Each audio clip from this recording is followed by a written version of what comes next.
Umas breves palavras iniciais, só para agradecer a presença de cada uma e de cada um. Agradecer ao professor Alexandre Franco de Sá ter-se lembrado de fazer este colóquio, que me obrigou a, em pouco tempo, pensar alguma coisa sobre Heidegger. Agradecer também aos centros de investigação, que são 3 da Universidade de Coimbra, que apoiaram a divulgação deste colóquio. E, por fim, nestas breves palavras iniciais, pedir desculpa pela simplicidade desta reflexão. Gostaria de começar por uma breve nota sobre a importância de espaços de reflexão académicos como este. Talvez por ter trabalhado muito tempo no setor privado, em indústrias e serviços, onde o tempo do dia-a-dia abafa muitas vezes a possibilidade de refletir no passado para pensarmos também o futuro, sempre me habituei a celebrar como autenticamente excepcional a possibilidade da academia estudar, pensar e discutir temas tão simples ou complexos como os que nos habitam hoje. A maior parte da população, tenhamos essa consciência, não tem esta possibilidade. Por isso, a responsabilidade da academia é ainda maior, não só porque devemos olhar para o nosso trabalho como uma responsabilidade para outros, mas também numa tentativa sempre estrutural à filosofia. Ser status contra, isto é, não se perder num trabalho técnico que ficará a apanhar pó nas prateleiras da história, mas abrir-se à constante tradução do pensamento filosófico à vivência do mundo. Por outro lado, a filosofia carece cada vez mais de uma atenção a 2 aspectos essenciais. De um lado, aproximar-se dos assuntos a partir da vulnerabilidade própria de quem procura pensar. Todo o pensamento é vulnerável porque humano. Vulnerabilidade é essa que nos constitui e nos desafia. Por outro, abrindo-se à sociedade, ao mundo, se assim pudermos dizer, não como uma estrutura vingadora de um passado glorioso, como quem acha que a filosofia é a verdade ignorada pelas ciências, não como um discurso hermético que destrói toda a capacidade de ligação entre mundos, mas como uma tentativa de aprendizagem e reformulação da vida, incorporando dados e conhecimentos, sublinhando tarefas comuns, abrindo-se, enfim, à palavra criadora que constrói novos caminhos da existência. Não sendo eu um heideggeriano, nem tampouco um estudioso profundo do pensamento de Heidegger, no sentido de olhar-se constantemente na mesma água, aproveito estas palavras iniciais para vos pedir a complacência da vossa sabedoria para com as minhas limitações. Estou ainda, e espero continuar a estar, no cerne próprio da filosofia, um amador da sabedoria, mas nunca um sábio. Ao contrário do que muitos pensam, e como nos lembra constantemente a história da filosofia, e citando Giorgio Colli, o amor da sabedoria, isto é, a filosofia, é inferior à sabedoria. O filósofo procura alargar o espaço do conhecimento, sabendo que é em vão, pois todo o conhecimento é provisório. A sabedoria é inatingível para o filósofo que se sabe filósofo. Contrariamente ao que muitas vezes aceito, o filósofo não é um Salomão vestido de belas vestes gongóricas, mas está mais perto do pedinte que procura em vão uma refeição que o satisfaça. Talvez possamos, como no passado, passear num jardim dialogando do que nos habituarmos à cátedra, que, como dizia, não sem exagero, Émile Cioran, é apenas o túmulo do filósofo, a morte de todo o pensamento vivo. Isto é, a cátedra é o espírito enlutado. Parecerá que me afasto do que aqui nos traz, com estas palavras iniciais, mas preciso de lembrar que o pensamento heideggeriano, ainda que filosoficamente relevante, demonstra algo desta academia enlutada. Talvez fruto da doença que o obrigava a pedir ajuda para morrer e de uma certa desesperança da vida, o escritor polaco Witold Gombrowicz sublinhava que o pensamento heideggeriano era um pensamento difícil e torturado. E veremos em que medida isso se aplica ao tema que apresentamos. Outro exemplo, e apesar da particularidade de o dizer à Comissão de Desnazificação responsável pelo processo de Heidegger, é o do amigo, ainda que com interrupções, Karl Jaspers, quando refere um modo de pensar de Heidegger que me parece fundamentalmente não livre, ditatorial e incomunicativo, terá um efeito prejudicial nos estudantes neste momento. Karl Jaspers tem o cuidado de sublinhar não se tratar de um juízo político. Abordarei esta questão um pouco mais à frente. Mas se fosse tal, não seria de estranhar, pois Jaspers sofrera durante os anos do Terceiro Reich o ostracismo que, agora, naquela época, Heidegger tentará não sofrer. Também estudiosos contemporâneos do pensamento heideggeriano, como Hubert Dreyfus, nas suas famosas aulas de Berkeley, não deixam de sublinhar precisamente o facto de, mesmo com toda a sistematicidade e capacidade de simplicidade do filósofo americano, os estudantes poderem ficar, e cito, com os neurónios fritos, esperando que o efeito da leitura e reflexão sobre Heidegger fosse iluminante e não devastador. Talvez, contrariamente, é o mesmo Dreyfus que considera Heidegger como o maior filósofo do século XX, com Wittgenstein a morder-lhe os calcanhares, perdoe-se-me o plebeísmo. Aliás, tal já tinha dito em 1929, em plena produção filosófica de Heidegger, tal já tinha sido dito em 1929, tal como relatado por Levinas. Dreyfus sugere que todos os grandes filósofos europeus da chamada filosofia continental são heideggerianos, citando Sartre, fortemente influenciado pelas conferências de Kojève em Paris, e talvez o maior devedor e um dos piores leitores do pensamento de Heidegger, Merleau-Ponty, Foucault, Levinas, Derrida, este último reconhecendo a dívida ao pensamento heideggeriano, considerando a obra maior de Heidegger, Simon Said, como um point stratégiquement décisif para o desenvolvimento do seu pensamento, e Habermas no seu amor-ódio, fruto das revelações tardias do pensamento político de Heidegger. Dos anglo-saxónicos referimos apenas Charles Taylor e Richard Rorty, cada um à sua maneira, procurando responder ao pensamento heideggeriano.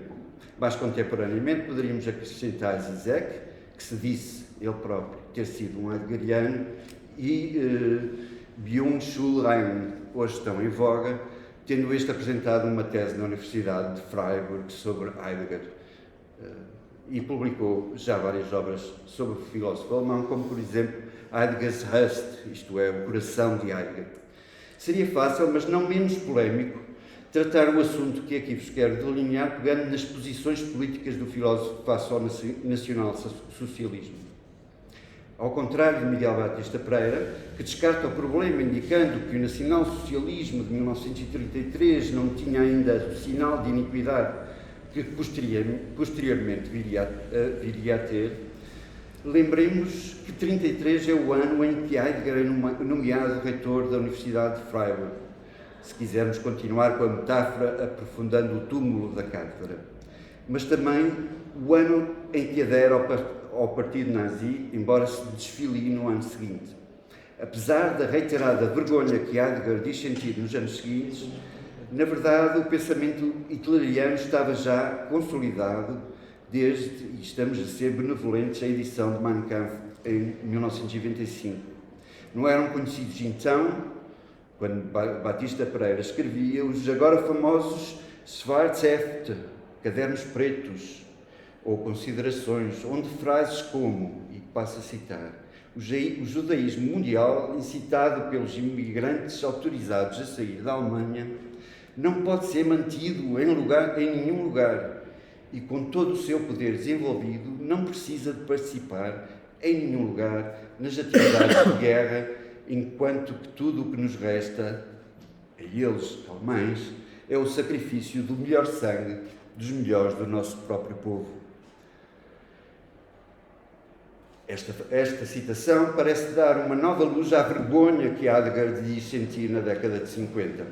Também aí Heidegger parece definir, não entraremos aqui em pormenores, a manicação bolchevique e judaica, ou como ele diz, do judaísmo mundial na história da metafísica ocidental, face à metafísica verdadeira que a filosofia alemã iluminaria. Como diz Peter Troni, na edição inglesa dos Cadernos Pretos, e cito, tais afirmações sobre o judaísmo mostram o quanto Heidegger estava envolvido no seu no seu pensamento, numa purificação do ser, ao contrário da imaginação exuberante da purificação da raça nazi.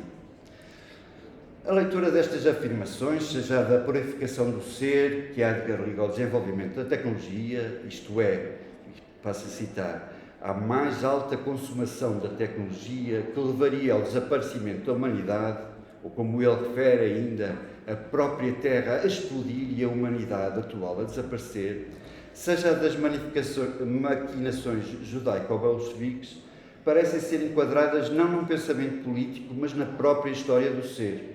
Como vimos atrás, o próprio Jaspers já tinha sublinhado essa diferença essencial que no pós-guerra viria a ser proposta como explicação da não atuação de Heidegger face ao nacional-socialismo, a de que o seu pensamento não ser político, mas metafísico, retirando às suas palavras a importância sociopolítica que parecem, à primeira vista, ter. O mesmo se pode dizer do discurso de tomada de posse de Heidegger como reitor de Freiburg. Como ler as palavras de Heidegger face à luz da política da época? E cito: entendemos a Universidade Alemã como uma escola superior, que, fundamentada na ciência, educa e disciplina, por meio da ciência, os líderes e guardiões do destino do povo alemão. A vontade da essência da Universidade Alemã é a vontade da ciência como vontade da missão histórica do povo alemão, como um povo que se conhece a si próprio no seu Estado. Nesta vontade de essência, a ciência e o destino alemão têm de se impor em conjunto. Mas sublinhemos, esta ciência a que Heidegger assumia como estruturante da missão da universidade não era aquela que tinha trazido a humanidade até aos anos 30. Essa seria uma ciência fragmentada, destituída de fundamento, de enraizamento, ou, no melhor dos casos, um enraizamento atrofiado. Façamos um pequeno parênteses histórico. É nossa convicção que, desde Francis Bacon, existe um problema não dito na filosofia que conduz a autênticas conversas de surdos. Ao diferenciar a velha filosofia da nova filosofia, isto é, a pura especulação que não traz conhecimentos úteis para a vida da humanidade e aquilo a que mais tarde se chamou ciência, Bacon, um espinho no desenvolvimento Peço desculpa que eu acho que saltei aqui qualquer coisa. Ao diferenciar a velha filosofia da nova filosofia, Bacon traduz um espírito no desenvolvimento da filosofia que o próprio Heidegger tentará deslindar. Recordemos que após a criação de todas as ciências particulares, sendo talvez a última, não por acaso, a psicologia, os diversos filósofos descobrem-se frente a um problema: como justificar o conhecimento filosófico, que não tem evidências face àqueles conhecimentos que a ciência nos aporta. Várias soluções foram sendo consideradas e no início do século XX, Husserl parece apresentar aquele que seria a fórmula mais próxima da ciência, a fenomenologia. É na époque, na suspensão das crenças e preconceitos, que o filósofo procura encontrar a maneira como o mundo é e se apresenta à consciência. Esta, por sua vez, longe de ser um receptáculo passivo, construirá um significado do mundo interagindo com ele. Heidegger, por seu lado, não estará interessado na consciência, neste sentido, e na relação desta com o mundo, mas no mundo em si mesmo, fundando uma ontologia fundamental, se o podemos dizer assim, as condições de possibilidade de que a consciência seja sequer pensável. Retomando então o discurso de tomada de posse, e também em parte o seminário uns anos antes, em 1929, intitulado Fasciste Metaphysique, para Heidegger, qualquer ciência que não esteja fundada num chão comum, isto é, nessa ontologia fundamental, não serve e não deverá ser o objetivo da Universidade Alemã. Para o filósofo, é como se cada uma das árvores da Floresta Negra, que ele tanto gostava, subsistisse por si só, tivesse forma de crescer diferentes de cada uma das outras e não se reconhecendo como floresta, não reconhecendo o chão onde estariam enraizados. Caberia, pois, à Universidade repor esta relação das ciências com o seu solo comum, ou, como diz Batista Pereira, a fundação das ciências na sua raiz essencial, naturalmente através da filosofia, ou, no caso de Heidegger, da sua sublime supernome possessivo, ontologia fundamental. Não é à toa que, apesar das devidas aspas, Alexandre Franco de Sá refere que assumir a posição de reitor corresponderia um combate pela filosofia, definindo esse combate como, e cito, um esforço pelo qual o pensar se tenta conservar enquanto pensar e, nessa medida, a uma ação fundamental decidida já pelo próprio pensar enquanto filosofia. A ciência como relação, ou melhor dito, objetificação do ente e ao pôr de lado o nada, ao fazer da lógica universal a sua linguagem, aparece aos olhos de Heidegger como absolutamente risível, como refere no manuscrito anterior à publicação do já mencionado que é Metafísica. Como bom filósofo que é, Heidegger defende, e como sublinha Jan Alexander Moore, que qualquer ciência digna desse nome é já filosófica. Dizíamos então que olhar para Heidegger a partir da relação com o nacionalsocialismo, ou se quisermos dizer como Batista Pereira, a relação com a iniquidade dos nazis, seria uma opção. Já nos finais da guerra, pelo decreto de 18 de outubro de 1949, Hitler, em desespero de causa, tinha arregimentado todos os homens alemães dos 16 aos 60 que estivessem capazes de trabalhar, formando as Volkssturm, milícias do povo. Nessa altura, muitos foram obrigados a pertencer a essas brigadas e Heidegger, a contragosto, foi chamado ao serviço, não sem muitos tentarem influenciar as autoridades para o libertarem desse constrangimento o que aconteceu pouco depois. Na verdade, quando toda a Alemanha estava aos poucos a ser tomada pelos aliados, Heidegger ainda tem tempo e cabeça para, no castelo de Wildenstein, desenvolver um seminário sobre Kant e, sobretudo, sobre Hölderlin, em 1945. O que afetará mais fortemente Heidegger é precisamente o desfecho do seu processo de desnazificação, com o seu consequente afastamento do ensino, o que levou a um colapso físico e mental, tratado por Victor Baron von Gestapel, partindo de uma visão da psicologia que toma como princípios básicos os princípios heideggerianos e que ainda hoje tem adeptos. Psicologia não científica.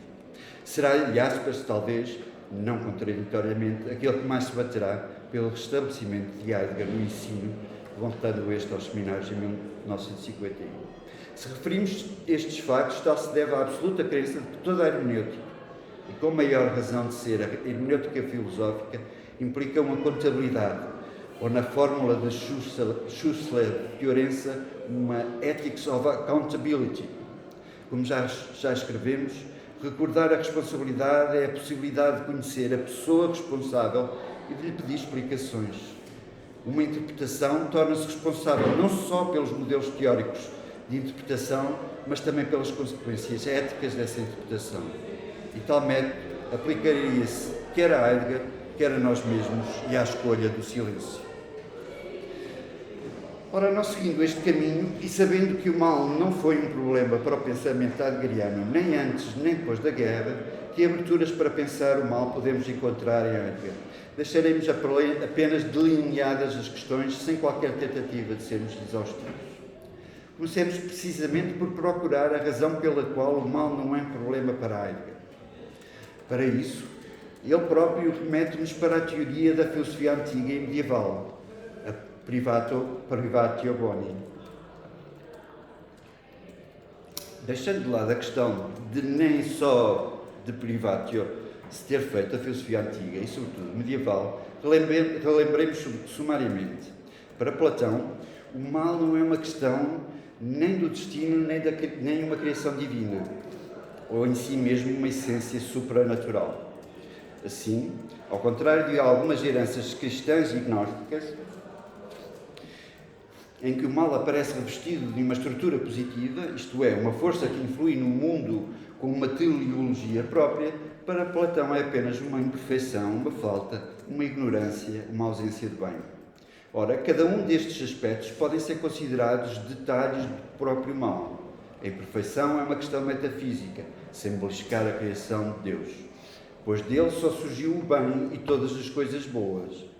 O mal é também uma falta ou corrupção da alma, e como o corpo é o que proporciona o mal. O mal é também uma ignorância, como ela mesma fator de mal, sendo que só a educação poderá libertar o homem. A ausência de bem, isto é, a ausência da influência da forma do bem no mundo. Assim, bem e mal, apesar de não terem a mesma geração, e este ser sobretudo a ausência, não deixa de levar Platão a uma espécie de manicaísmo avant la lettre, onde os maus se juntam aos maus, cacois sunontes, diz no Tieteto, e os filósofos devem procurar viver como um Deus. Agostinho de Hipona, por sua vez, removidas as vestes da luta religiosa, assenta a sua visão numa aproximação platónica e que se resume a esta mesma privatio boni, sendo o mal fruto da queda, já não de deuses menores, como no gnosticismo e manicaísmo, mas dos pais da humanidade, tal como Gênesis 3 nos descreve. Queda, sublinhe-se, derivada do livre-arbítrio, que adquire assim uma função fundamental na aproximação e afastamento do homem em relação a Deus. No fundo, dentro da sua luta contra o manicaísmo, que apresenta o mal como essência, Agostinho reapresenta a teoria platónica da produção de bens melhores. O bem supremo, isto é, Deus, não pode ser corrompido. Tudo o resto, porque ordenado pela natureza, pode ser corrompível, apesar de ser um bem. Ora, para Heidegger, a questão do bem e do mal não se põe em si mesma. Antes, boa e má consciência estão intimamente ligadas à questão da culpa e só nesta poderá radicar qualquer pensamento sobre os valores. Refere Heidegger em Ser e Tempo. Este ser culpado,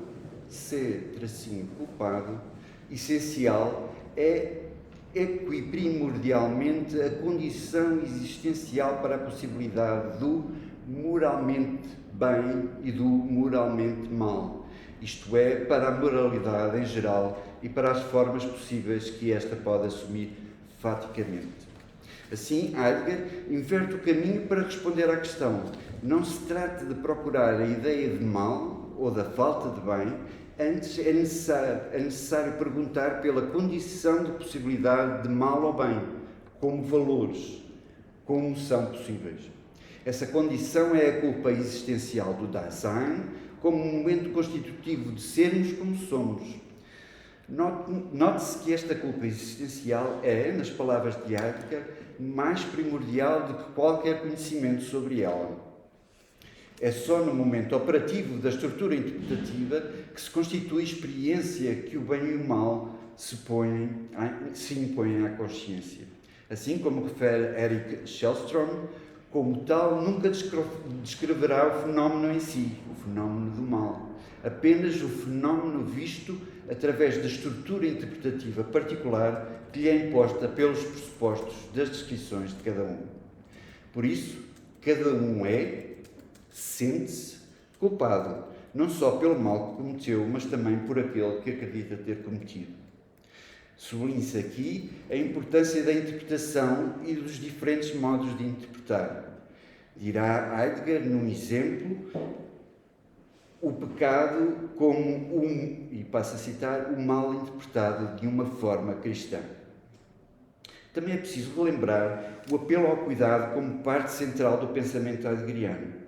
Se, como nos diz Irene Borges Duarte, o cuidado é uma forma de ser que caracteriza o agente humano, se o Dasein é a abertura às possibilidades, entre elas a de falhar na resposta ao apelo do cuidado, então é aí, na resposta situada ao Dasein, que podemos encontrar o bem e o mal. Por outro lado, Heidegger sublinha a experiência de medo como outro modo de aproximação ao mal. O medo é, dirá o filósofo, corretamente definido como a expectativa de um mal que se aproxima, isto é, um malum futurum. Como expectativa, o medo é considerado como uma disposição e cada um de nós não afeta essa disposição, antes é afetado por ela.